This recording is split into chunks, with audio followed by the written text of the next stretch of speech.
Ave María Purísima, sin pecado concebida. Viva Cristo Rey. En este tercer video terminaremos con las narraciones del apóstata Roca, leyendo. En este momento la iglesia forma un anillo que se romperá por la mitad, y cada una de esas dos mitades formará otro anillo. La escisión va a producirse. Habrá el anillo de los retrógrados y el anillo de los progresistas. Glorioso Centenario, Roca, página 102. En el final del mundo antiguo, página 251, dice: no tildéis pues de revolucionarios y de gente baja a los que anuncian esta renovación general. Los anarquistas seréis más bien vosotros, retrógrados, refiriéndose obviamente a los que hemos adoptado por la tradición después de darnos cuenta de las traiciones efectuadas durante el Concilio Vaticano II. Redondearemos un poquito lo expresado por Velado, cuyo libro School of Darkness pueden dar mejor y más completamente su trabajo. Ya habíamos dicho que dijo que habían puesto 11,000, otros dicen 1,100 hombres en el sacerdocio. Yo creo que el error está en la traducción. Yo me inclino a creer que eran 1,100. La idea era que estos hombres fueran ordenados y progresaran a posiciones de influencia y autoridad como monseñores y obispos. Ahora mismo ellos se encuentran en los más altos niveles de la jerarquía. En este momento están en los lugares donde están trabajando para traer sobre un cambio para debilitar la eficacia de la iglesia contra el comunismo. También dijo que estos cambios serían tan drásticos que después de ellos la iglesia quedaría irreconocible. Un asistente a dicha conferencia declaró: escuché a esa mujer durante 4 horas y tenía los pelos de punta. Todo lo que dijo se ha cumplido al pie de la letra. Uno pensaría que ella era la profeta más grande del mundo, pero no era profeta. Simplemente estaba exponiendo paso a paso el plan de batalla de la subversión comunista de la Iglesia Católica. Explicó que de todas las religiones del mundo, la Iglesia Católica era la única temida por los comunistas, ya que era su único oponente efectivo. La idea era destruir no la institución de la Iglesia, sino la fe del pueblo, e incluso usar la institución de la Iglesia, si fuera posible, para destruir la fe a través de la promoción de una pseudo religión. Algo que se parecía al catolicismo, pero no era católico. Llamémosle, ahora que ya lo sabemos, teología de la liberación. Eso no viene en la carta, pero pues ahora ya sabemos qué hicieron, ¿verdad? Una vez que la fe fuera destruida, ella explicó, se introduciría un complejo de culpa en la iglesia.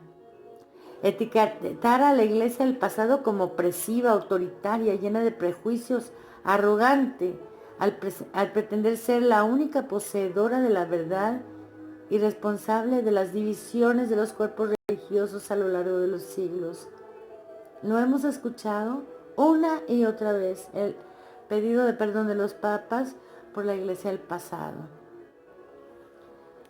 Esto sería necesario para avergonzar a los líderes de la iglesia e impulsar una apertura al mundo y a una actitud más flexible hacia todas las religiones y filosofías. ¿Se acuerdan cómo le llamaron al concilio el allanamiento, su apertura al mundo? Y a partir de ahí se abrió a todas las ideologías. En el plan de la alta venta carbonaria nos damos cuenta que ellos estaban planeando un papa que fuera liberal. Dice, para asegurarnos un papa de las debidas proporciones, se trata primero de lavarnos ese papa con una generación digna del reino que soñamos. Dejad de lado la vejez y la edad madura. Dirigíos a la juventud y, si es posible, aún a la infancia. Os ganaréis sin mucho esfuerzo una reputación de buen católico y de patriota sin doblez. Esta reputación hará llegar nuestras doctrinas tanto al seno del joven clero como al fondo de los conventos. Dentro de algunos años, forzosamente este clero joven habrá invadido todas las funciones. Será él quien gobierne, administre, juzgue, forme el consejo del soberano y será el llamado a elegir el pontífice que tendrá que reinar. Y este pontífice, como la mayor parte de sus contemporáneos, estará necesariamente más o menos imbuido de los principios italianos y humanitarios que comenzaremos a poner en circulación. Es un granito de mostaza que confiamos a la tierra, pero el sol de la justicia lo hará crecer hasta el más alto poder, y un día veréis qué mies abundante producirá este granito. Ahora vamos a hacer una reseña del libro del obispo Caro, creo que es de Colombia, hablando sobre la masonería. Son pequeñas, un pequeño resumen, y nos estamos basando sobre todo en los propósitos de la masonería con respecto a la religión. Por eso no vamos a ser exhaustivos, vamos a poner el link para quien lo quiera leer completo, pues lo puede hacer. Así dice el obispo Caro, José María Caro creo que se llamó. La masonería dice que se propone establecer en el mundo una religión nueva, universal, y tiene todo lo que puede desearse en materia de ritos, ceremonias relativas a un culto religioso. Es pues una religión. Según la masonería, el estado de naturaleza es el estado ideal del hombre. Es el estado en que él encuentra y conserva su perfección y su felicidad. Ese estado ha sido destruido por la religión y por la sociedad, por los reyes y por los sacerdotes. Estos son los que han quitado a los hombres su libertad primitiva, su igualdad y destruido su fraternidad. La masonería se propone entonces devolver al hombre su perfección y felicidad original, su libertad, su igualdad y su fraternidad natural. Esas palabras hay que entenderlas en el sentido masónico. Libertad para los masones perfectamente iniciados es la independencia absoluta e ilimitada del hombre. Es el desconocimiento de toda ley y de toda autoridad. Es la rebelión absoluta. En este sentido, el súbdito sujeto a un gobernante no es libre. El hijo sujeto a su padre no es libre. La esposa sujeta a su marido no es libre. El hombre que vive en sociedad tampoco es libre. O sea, es la libertad absoluta. El hombre no es libre si no es dueño soberano de sus pensamientos y de sus actos. Cada hombre es su sacerdote y su rey, su papa y su emperador, dice Podbin, el hermano Podbin. La igualdad, entendida en el sentido masónico, no comprende solo la igualdad de naturaleza y de derechos que son innatos en ella, sino que comprende también la igualdad absoluta en toda clase de derechos, sean innatos, sean adquiridos. Entre los masones no hay primero ni último, no hay fuertes ni débiles, ni grandes ni pequeños, no hay sino hermanos, todos iguales y todos queriendo serlo. Precisiones históricas de Leondre de la masonería, Benoit FM 12. La fraternidad en el sentido masónico no envuelve solamente nuestra comunidad de origen que nos hace clavar el Padre Nuestro, sino la supresión de toda desigualdad, de toda distinción de derechos, de modo que no ha de haber sino una sola familia universal, no familias particulares, como ahora. No ha de haber sino una sola nación, destrucción de fronteras, si se dan cuenta de lo que está haciendo Soros. No naciones particulares, una sola iglesia. Y esa sola familia, y esa sola nación, y esa sola iglesia es la humanidad.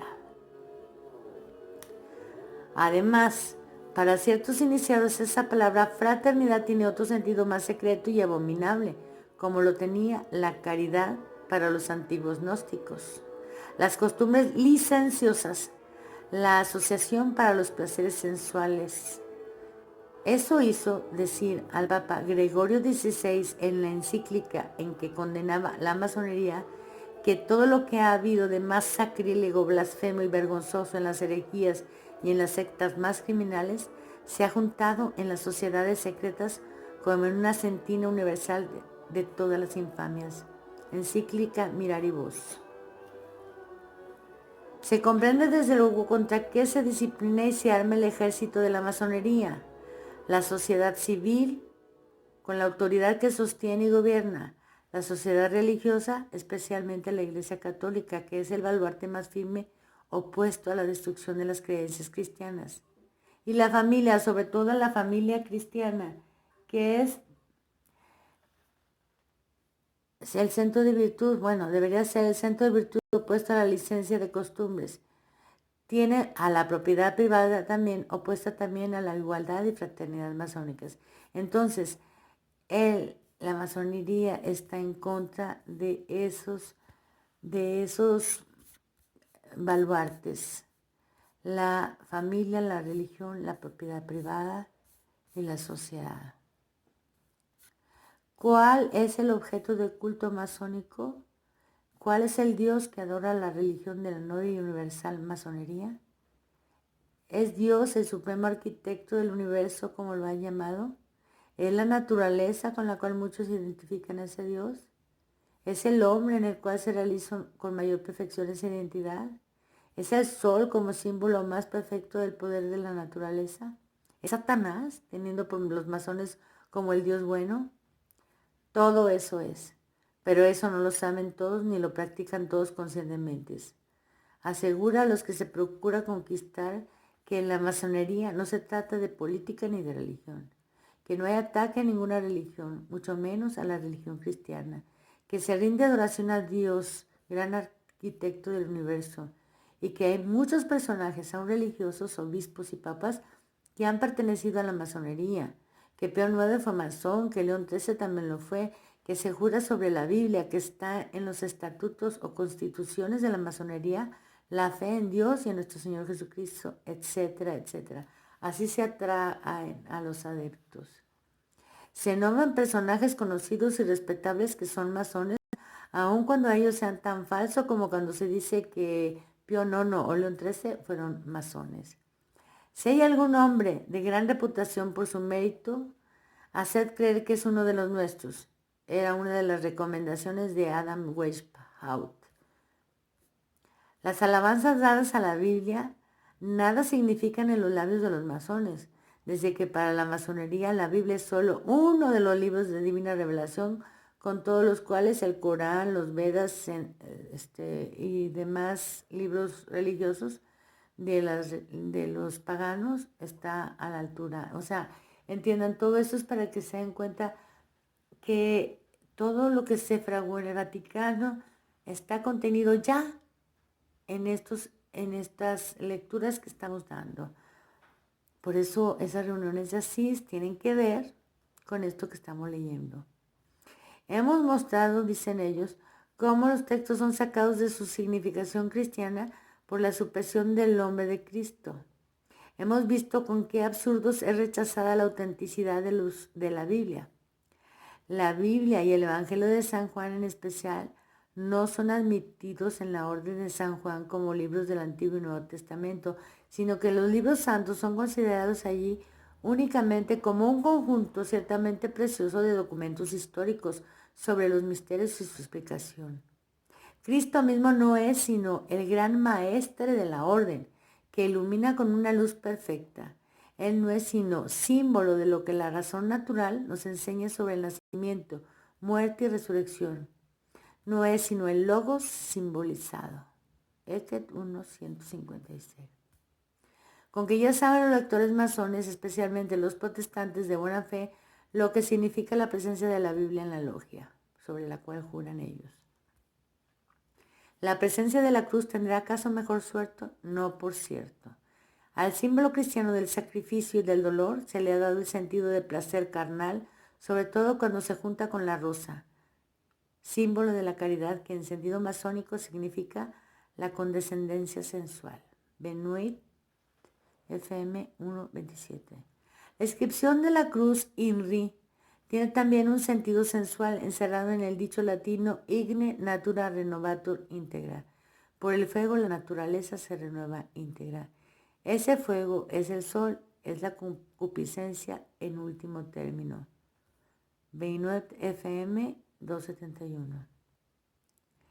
En el grado Rosacruz, esa inscripción significará judío de Nazaret conducido por Rafael a Judea, y esa palabra INRI será la palabra encontrada con la que se reconocerán los hermanos de ese grado. Eckhart 1337.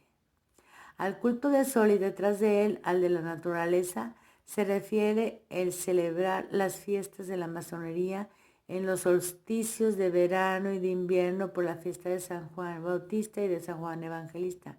No es devoción a estos santos, sino el culto del sol el que ha hecho elegir esas épocas para las solemnidades masónicas. La francmasonería es la contraiglesia, el contracatolicismo, la iglesia de la herejía.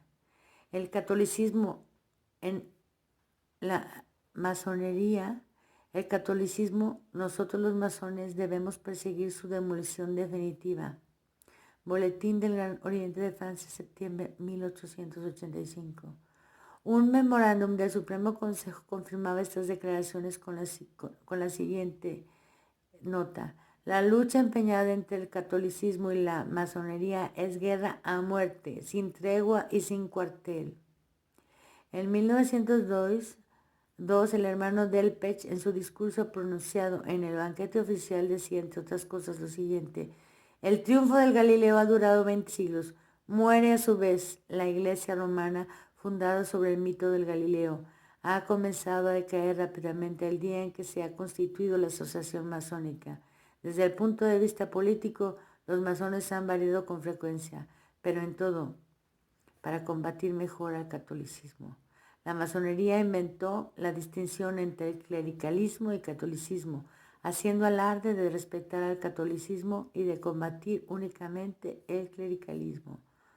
Nosotros queremos la fusión de todas las potencias masónicas en una federación general que, mejor que nuestros esfuerzos actualmente diseminados, podrá combatir y podrá vencer al clericalismo y a la reacción.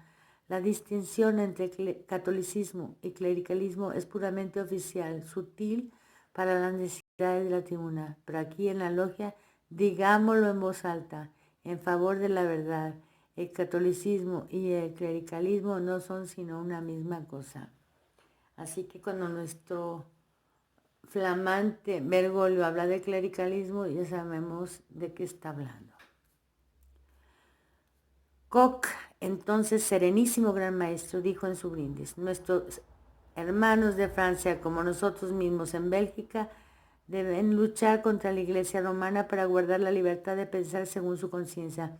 Procediendo como lo hacen los masones franceses, nos dan, no solo con las palabras, sino sobre todo con sus actos, un ejemplo para que los masones belgas se esfuercen en imitar. El hermano Duce, delegado del Gran Oriente de Milán, a su vez decía: la lucha contra el papado es una necesidad social y debe ser el fin constante de la masonería. Es sabido que la revolución no solo destronó al rey, sino que intentó también destronar a Dios en Francia en 1789. No hay más Dios que el hombre. El hombre es para sí mismo su Dios. Que la humanidad en adelante debe reemplazar el culto de la fe cristiana con la cortesana más hermosa, símbolo de la belleza del ser divino en la humanidad. Esta debe tomar el lugar del Salvador del mundo sobre los altares divinos y recibir el homenaje de la nación y de las autoridades públicas. Eckhart II Deuxième Époque. Aquí lo que dice,